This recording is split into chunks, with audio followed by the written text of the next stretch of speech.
is Shambikesh, and again I'm back with a new chapter. This is the new chapter in the sense that we have already discussed this chapter before in our previous video, but we are going to talk something new about this chapter. आज हामी class 12 को unit 15 लिएको छौं.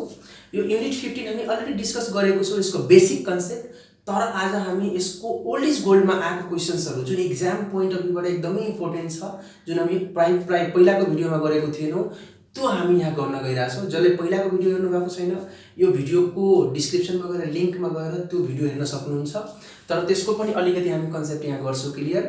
र यो video एकदमै एक्जामिनेसन्स point of भ्यूबाट एकदमै important छ. त्यही भएर भन्छु यो भिडियो हेरिसकेपछि लाइक कमेन्ट र भिडियो शेयर गरिदिनु होला. र तपाईहरु यदि च्यानलमा नयाँ हुनुहुन्छ भने च्यानललाई प्लिज सब्स्क्राइब गरिदिनु होला र साथीहरुलाई पनि सब्स्क्राइब गर्न इन्करेज गर्नु होला. भिडियोलाई धेरै भन्दा धेरै शेयर गर्नुस्, भाइरल बनाउनुस्. र अब हेरौँ हामी युनिट 15 मा सबभन्दा इम्पोर्टेन्ट भन्नु भनेको 15.5 मा तपाईको दिएको छ हियरसे. एक्जाममा आउने यही नै हो, हियरसे. हियरसे मा हामी त्यहाँ सिम्पली तरिकाले बुझ्दा सपोज टु भनेर पढेको छौं, तर यो सपोज टु को हामी धेरै लङ फर्म छ यहाँ, त्यो आज हामी हेर्छौं है त. लङ फर्म छ यसको. यसको बेसिक स्ट्रक्चर फर्स्टमा हामी हेरिहालौँ. यसमा गर्नु के रहन्छ, subject plus is am are plus supposed to plus. अब यसपछि के गर्ने, बी गर्ने, v1 गर्ने, have प्लस v3 गर्ने, अर्को have been गर्ने. यो अलरेडी हामी पढेको छौं. यो हेर्नु, b कति बेला गर्ने, is am are भएको बेला, v1 कति बेला गर्ने, v5 v1 और will प्लस v1 भएको बेला गर्ने, have प्लस v3 कति बेला गर्ने, v2 भएको बेला और has प्लस v3 भएको बेला और have प्लस v3 भएको बेला गर्ने. त्यस्तै have been कति बेला गर्ने, was और were और has been और have been भएको बेला गर्ने. यो हामी अस्ति पढेको छौं है. यसको लागि क्वेशन आउँछ, यस्तो दिएको हुन्छ है. म क्वेशन ओल्ड इज गोल्डबाट लिन्छु, अस्ति नगरेको क्वेशनहरु मध्येबाट यहाँ दिएको छ. people say he was burned on board a ship. यस्तो दिएको छ है. एउटा अर्को पनि क्वेशन लेखिदिन्छु म यहाँ तपाईहरुको लागि. I am told that garlic stops you catching a cold. यस्तो भनेर दिएको छ है. अब यो क्वेशनमा हेर्नुस्, यहाँ क्लियर दिएको होला सपोज्ड टु युज गर्नु छ. यो सबभन्दा धेरै सोधेको छ, सपोज टु युज गर्नु छ. तर आज हामी यसको अलावा जुन दुई किसिमको क्वेशन अर्को सोधिएको छ त्यो पनि, त्यो मेन त्यसै फोकस गर्न आएको. तर त्यो बुझ्नको लागि फर्स्टमा हामी यो बेसिक कन्सेप्ट बुझ्नु जरुरी छ है. त्यही भएर यो अलिकति यो हेर्दियौ है. यो पहिलाको भिडियो पनि छ. अब हेरौँ, सपोज टु लगाउनुको मतलब के हुन्छ कि कुनै पनि कुरा, कुनै न्यूज तपाईले सुन्नु भएको छ, कसैले भनेको छ, तपाई सुन्नु भएको छ र त्यसको बेसमा यदि जजमेन्ट गर्दै हुनुहुन्छ भने सपोज टु लगाउने. त्यही भएर यहाँ भन्छ हियरसे, कसैले भने सुनेको आधारमा. फर एक्जाम्पल, कसैले तपाईलाई आएर भन्यो, कतै सुन्नु भयो कि बाराक ओबामा फेरि अमेरिकाको राष्ट्रपति हुने भयो. अहिले तपाई हेर्न जानु भएको छ, छैन. आफ्नो आँखाले के हेर्नु भएको छ, छैन. कसैले भनेको सुन्नुभयो अनि त्यही कुरा भन्नुहुन्छ, तपाई गएर भन्नुहुन्छ ए मान्छेहरु भन्दै थियो या न्यूजमा भन्दै थियो, उनीहरु भन्दै थियो बाराक ओबामा फेरि राष्ट्रपति भयो रे. यसरी अरूले भनेको आधारमा. अब अरूले भन्दा हामी यस्तो वर्ड छ, people say, I am told that, apparently. यस्तो भने वर्ड लगाउँछु. किनभने तपाई यसको बारेमा केही जिम्मेवार हुनुहुन्न. तपाईले थाहा छैन, तपाई कहाँबाट सुन्नुभयो, मान्छेहरु भन्दैछ. के भन्दैछ, यो कुरा भन्दैछ. I am told. What are you told? के तिमीले भनिएको छ, कसले भनेको होला, कोही मान्छेले भनेको होला. के भनिएको छ, यो कुरा भनिएको छ.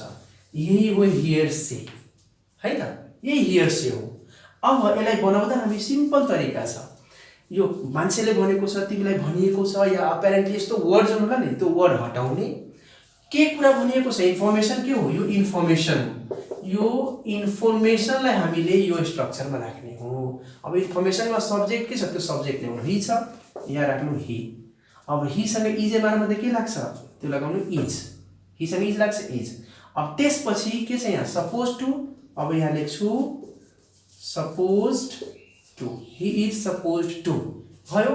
अब सपोज टु पछि के लेख्नु छ त्यो हेर्नु।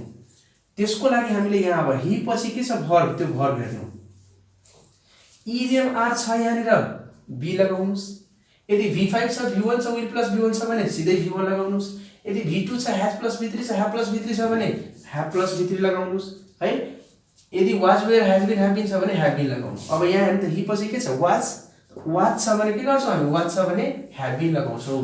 सो यो वाजको ठाउँमा हामी के लेख्ने, ह्याभ बीन भयो, ह्याभ बीन भयो। अब बाँकी जे छ जस्ताको त्यस्तै सानो, बर्न अन बोर्ड अ सिप भयो।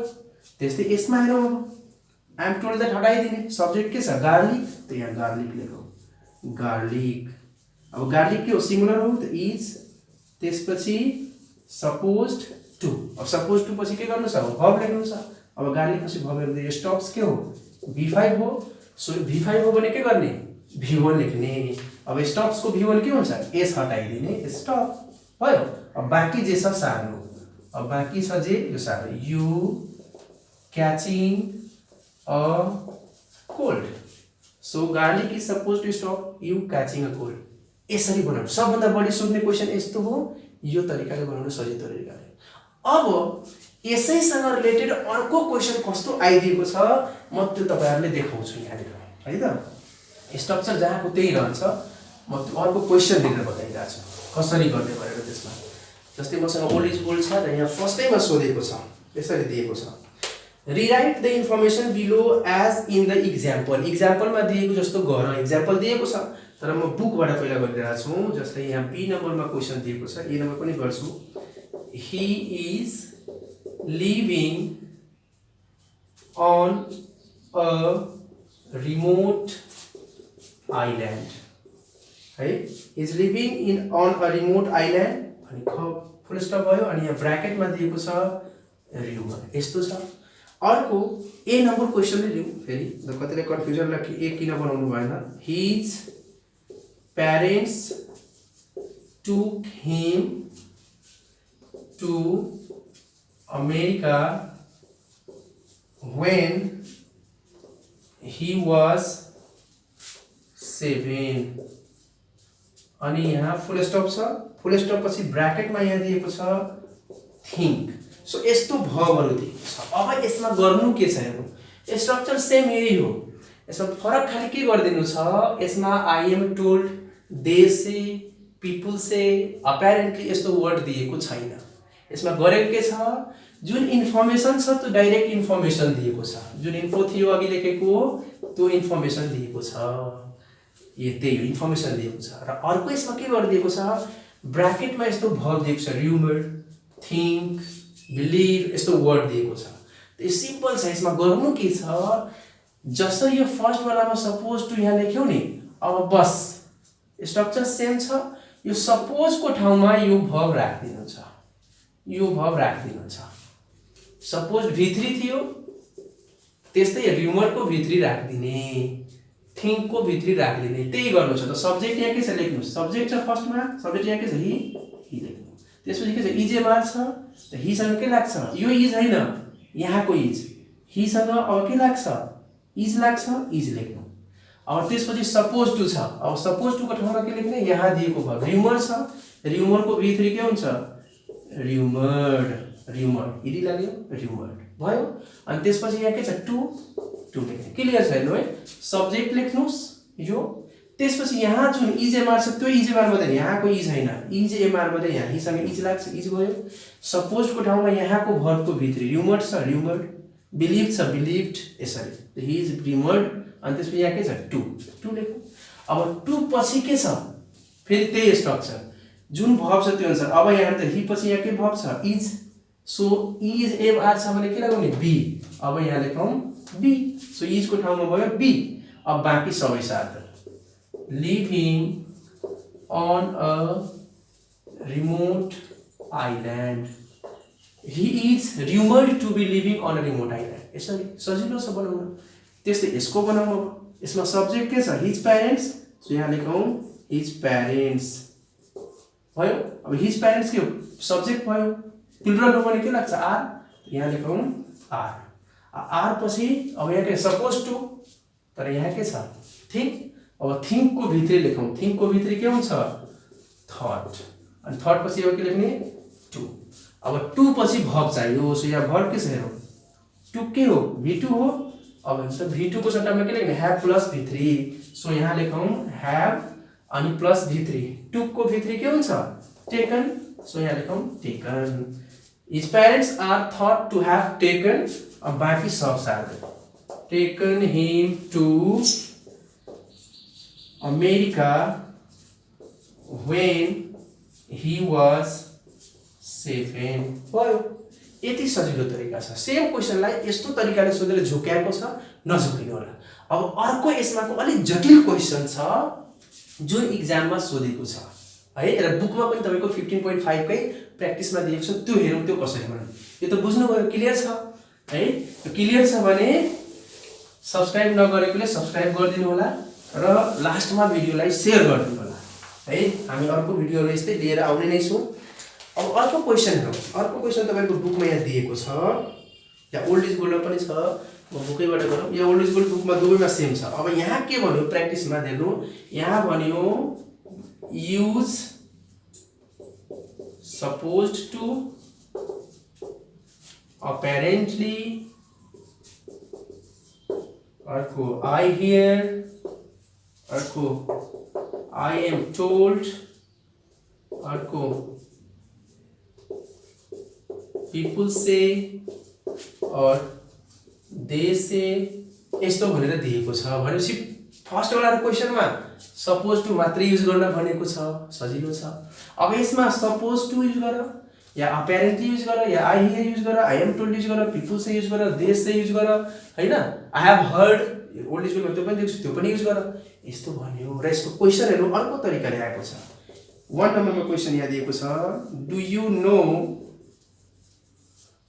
है इफ Alsatians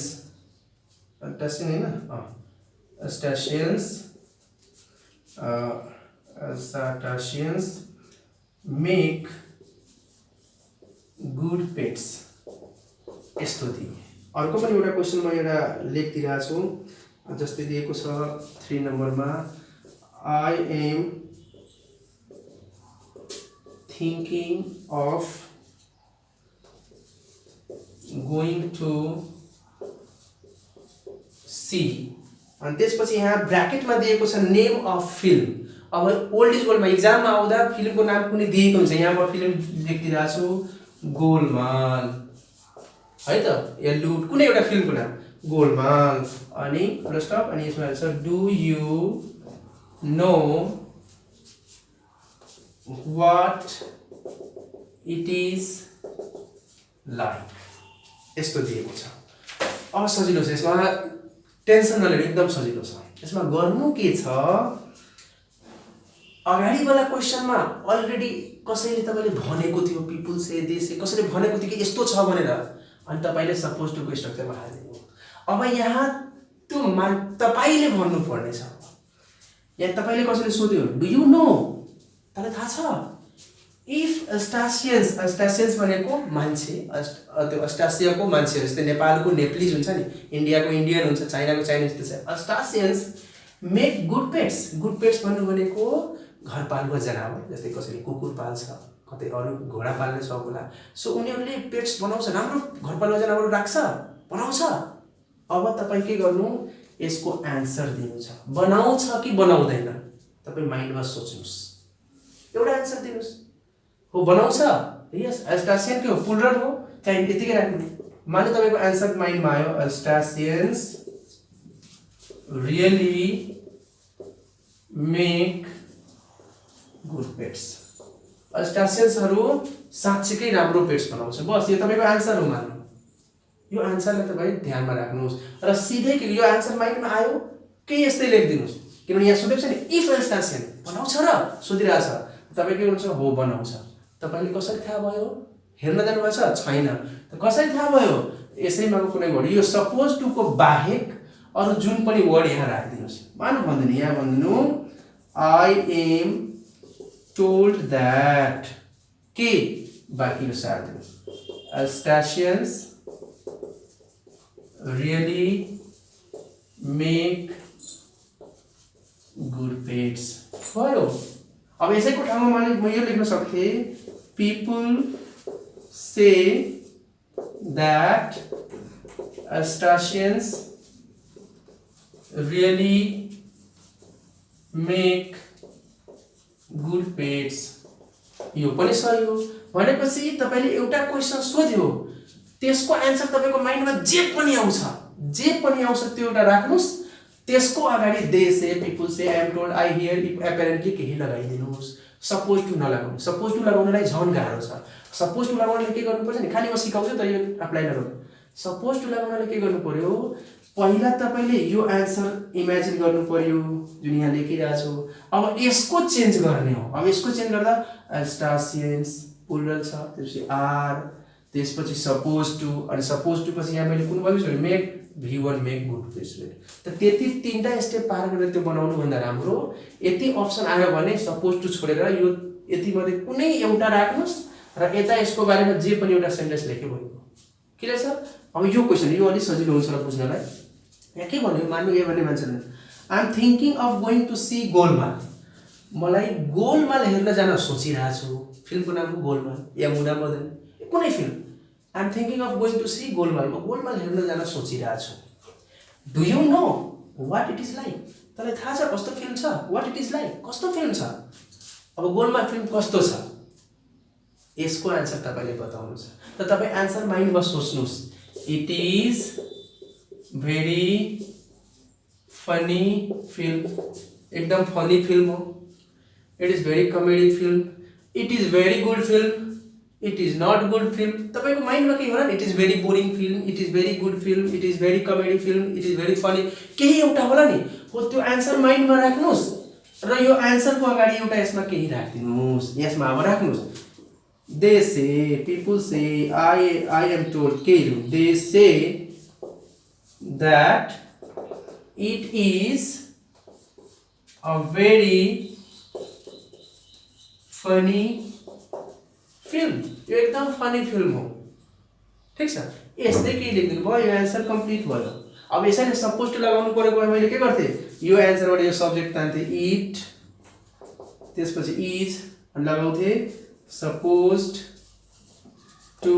अब यहाँ इज छ भने इजको ठाउँमा be a very funny film. अब यो तीनटा स्टेप पार गर्नुभन्दा राम्रो सबभन्दा दे से, पिपुल से लगाउनु, it is a very funny film. केही एउटा आन्सर माइन्डमा आउँछ त्यो लेखिदिनुहोस्। यसरी तपाईँ युनिट 15 को हरेक क्वेसन्स गर्न सक्नुहुन्छ। अब यसमा केही गाह्रो छैन। जसले गाह्रो लाग्छ भिडियो फेरि एकचोटि हेर्नुहोस्। भिडियो मन परे तपाईँलाई लाइक कमेन्ट सेयर गरिदिनुहोस्। भिडियो त सेयर गर्नुहोस् र च्यानल सब्सक्राइब गर्नुभएको छैन भने फेरि एकचोटि सब्सक्राइब गरिदिनुहोस्। गरिसक्नु भएको छ भने फेरि नगर्नु होला। नगरेकोले च्यानल सब्सक्राइब गरिदिनुहोस्। साथीहरूलाई पनि सब्सक्राइब गर्न इन्करेज गर्नुहोस्। म फेरि अर्को भिडियो लिएर आउने नै छु। तबसम्मको लागि हेर्दै गर्नुहोस्। Have a great day. Thank you.